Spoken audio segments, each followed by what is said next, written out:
Bé, bon dia a tots. Dissabte, 170.000 persones van manifestar-se pel dret a l'habitatge sota el lema «S'ha acabat».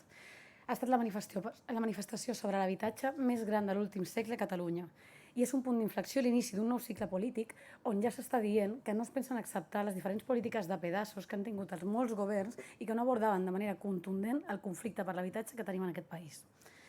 Salvador Illa va respondre que escoltarà la societat civil i tots els actors, que assumirà el lideratge per assegurar l'accés a l'habitatge des del realisme i sense varetes màgiques i amb actituds constructives. Volem situar aquí 3 qüestions. La primera, se'ns està oblidant però estem davant d'un dret humà fonamental, reconegut a l'article 25 de la Declaració Universal de Drets Humans, l'article 11 del Pacte Internacional de Drets Econòmics, Socials i Culturals i l'article 47 de la Constitució que tant diuen defensar, però que sembla que només defensen per la monarquia i per la unitat territorial. Quan Salvador Illa diu que parlarà amb tots els sectors, de quins sectors està parlant? Del rendisme i els voltors que atempten contra un dret humà fonamental? És una presa de pèl situar al mateix nivell qui vulnera un dret humà perquè la llei li permet que la majoria del poble català. El PSC de Salvador Illa no pot posar al mateix nivell les persones que cada mes s'estan empobrint, situant la meitat de les seves hores de feina que estan entregant aquest rendisme i s'aprofita precisament que aquest dret no està garantit. La política sempre és de part, de la minoria perillosa o de la majoria del poble, i no es poden concertar els interessos de qui vulnera un dret fonamental perquè la política no està a l'alçada que qui demana que aquest no sigui només paper mullat. La segona, què vol dir abordar-ho des del realisme?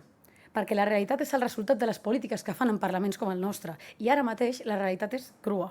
Les dades ens diuen que 4 de cada 10 pisos de lloguer només a Barcelona estan en mans de grans tenidors. Les dades ens diuen que la majoria de llogaters viuran de lloguer tota la seva vida i que només un 70% acabarà heretant algun pis on poden viure. Les dades ens diuen que només a Barcelona, de nou, cada mes hi ha 3 intents de suïcidi relacionats amb perdre casa seva. Aquesta és la realitat i reiterem, la realitat és producte de les polítiques que es fan i també de les polítiques que no es fan. La tercera qüestió és tractar a qui defensa polítiques d'habitatge contundents com si demanessin varetes màgiques. És important dir, sempre en política, que la gent no és idiota, que nosaltres som representants escollits precisament per aquesta gent i que no estan demanant pas màgia, estan demanant política. Voldríem saber exactament a quin país el seu model d'habitatge ha funcionat, perquè la CUP podem esgrimir tranquil·lament que les nostres propostes han tingut èxit. L'èxit de la regulació als Països Baixos en el lloguer i en la prohibició de la compra per especulació. L'èxit d'Àustria en un parc d'habitatge públic i social on més de la meitat de la gent viu en pisos amb algun tipus de protecció social i on els impostos al luxe van servir precisament per construir habitatge públic i popular. L'èxit de Suïssa i de les cooperatives d'habitatge que garanteixen que aquest no passa al mercat privat i que no serveix per especular. El rendisme és economia financera i especulativa. Mentre aquests agents estan invertint en controlar el parc d'habitatge, no s'estan realitzant inversions en economia productiva, en generar llocs de treball. És, avui dia, en el nostre país, molt més rentable especular en pisos que en qualsevol altre sector econòmic. Des del 15M ells ens diuen utòpics. Des que nosaltres vam entrar a les institucions ens diuen utòpics. Però, honestament, els utòpics són tots aquells que creuen l'utopia del lliure mercat i de la mà invisible del mercat precisament per regular drets. Després, aquesta mà invisible acaba sent el seu capitalisme d'amiguets i patronals immobiliàries. A nosaltres no se'ns acudiria mai dir, i a la majoria del poble tampoc, que el dret a la salut està garantit als Estats Units o que el dret a la salut es pot garantir si és una estructura pública. Nosaltres sabem que més llibertat de mercat, menys llibertat pel poble. I quan ens diuen dogmàtics, quan ens diuen que ells escolten a tothom i que nosaltres som molt cabezotes, en realitat ens estan dient que som dogmàtics per creure en la justícia i en el dret. I honestament, veient els resultats de les seves polítiques a l'Estat, a l'Ajuntament de Barcelona i ara també a la Generalitat, el que diríem és que dogmàtics són ells, que mantenen exactament les mateixes propostes i respectivament del sofriment que causin o de que siguin ineficients per l'economia o de que neguin la capacitat d'estalvi a la majoria en pro d'una minoria que no para d'acaparar i especular. Per últim, la consellera Sílvia Paneque va dir que la vaga de lloguers no era el camí i que la mesura no tenia recorregut de negociació.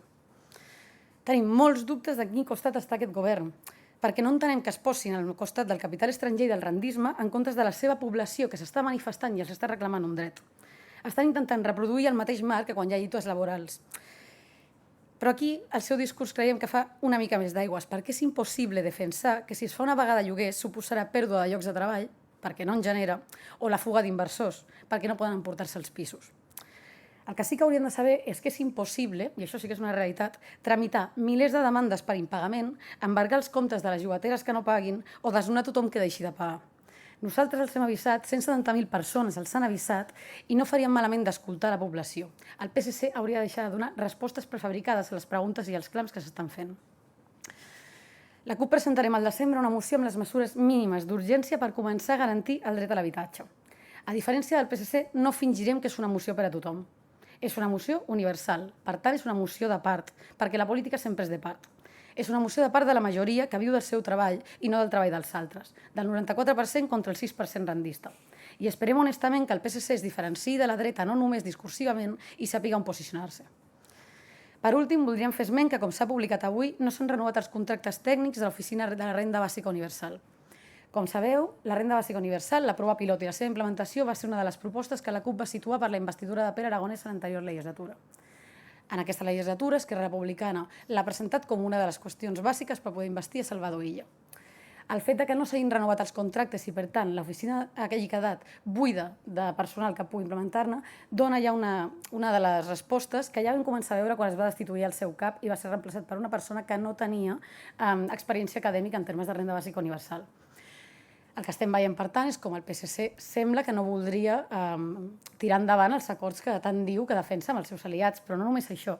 Estem veient com una mesura de caràcter universal, una mesura que realment dona una resposta a les necessitats d'aquest país des de la pobresa, que és una realitat, perquè vivim en un país on un terç de la canalla està en situació de la pobresa, però també el de la majoria de la gent, perquè el que estem veient és com hi ha un empobriment constant cada mes precisament del traspàs de les rendes dels llogaters a mans dels rendistes.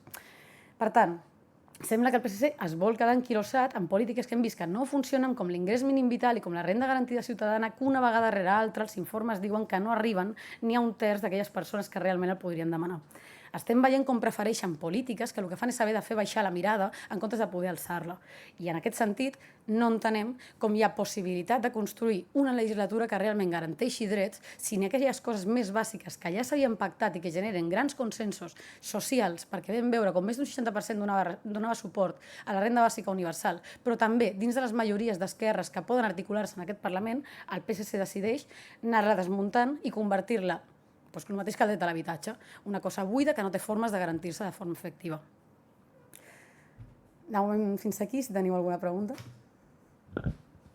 Sí, jo li volia preguntar si ens pot confirmar que dijous la CUP es reuneix amb el govern per tractar el tema dels pressupostos de l'any que ve, amb quina intenció hi van i si veuen possible obrir una negociació sobre els pressupostos. Efectivament, el dijous la CUP ens reunirem amb el govern per parlar dels pressupostos.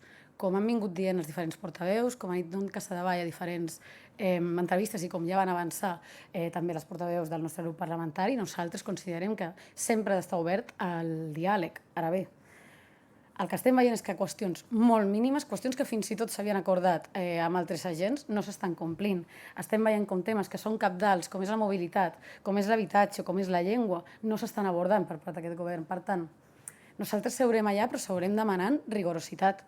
No volem fer un paripé de que ens reunim i veiem i allarguem això ad eternum sense parlar realment de política. Creiem que hi ha situacions que són d'urgència en aquest país i que s'han de tractar amb la màxima rigorositat i això és el que li demanarem al PSC. Per tant, dijous anirem, escoltarem, plantejarem el que venim plantejant, que és que hi ha qüestions urgents en aquest país que s'han d'abordar de forma política ja i veurem els resultats. Ara bé, honestament no sembla que hi hagi gaire intencionalitat d'abordar aquestes qüestions.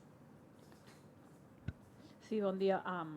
Tornant amb el tema de la reunió de dijous, si precisament el tema de l'habitatge i les polítiques que defenseu en habitatge serà un dels temes que li plantejareu en aquesta reunió i si es pot avançar alguna cosa d'aquesta moció que heu dit que presentareu al desembre, quines són les mesures que des de la CUP proposeu? Gràcies. Efectivament, l'habitatge és una qüestió de tot el país. De fet, és divertit perquè Paneque feia un tuit el dia següent de la manifestació parlant que hi havia realment una emergència en l'habitatge. El que passa és que tot seguit, quan ha fet declaracions a la ràdio, tornava a donar les mateixes respostes. És a dir, veiem com hi ha una mena de sordera selectiva dins del PSC en el que tu els dius que els lloguers s'haurien de baixar un 50% i ells et diuen que construiran 50.000 pisos. I nosaltres plantejarem una moció recollint aquestes demandes que formen part ja també de les demandes que plantejava la CUP. Creiem que el lloguer no només s'ha de limitar, sinó que ha de baixar dràsticament perquè està empobrint a una gran majoria de la població.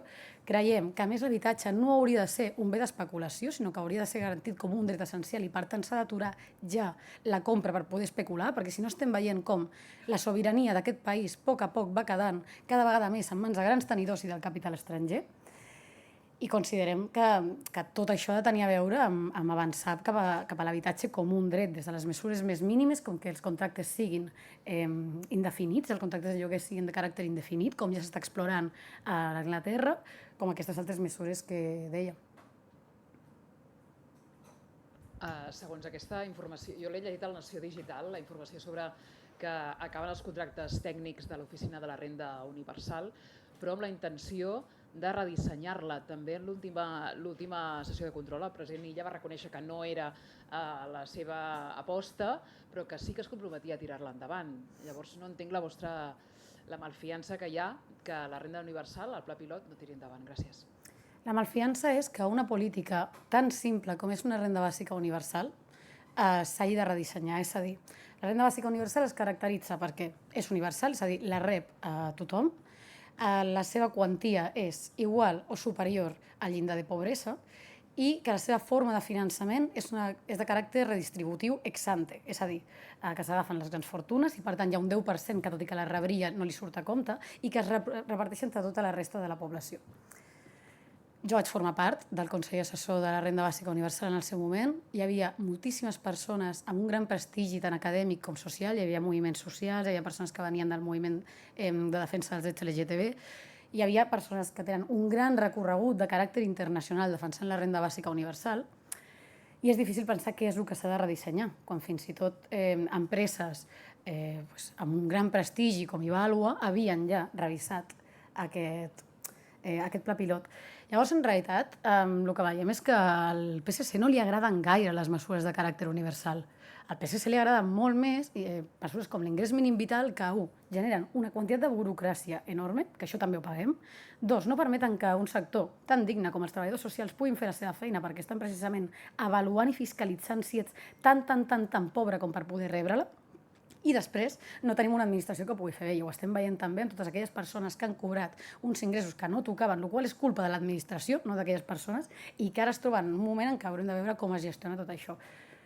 Per tant, si la seva aposta és de seguir intentant fer pedaços per a aquella gent més pobra i no pensant en generar drets, perquè la CUP sempre vam defensar la renda bàsica universal com un dret i no com una caritat, doncs no semblaria que això sigui una qüestió de malfiança, sinó que efectivament el que volen és reproduir l'enèsima pagueta que no acabarà de funcionar i que l'únic que fa és fer sentir malament aquella població que l'ha de demanar.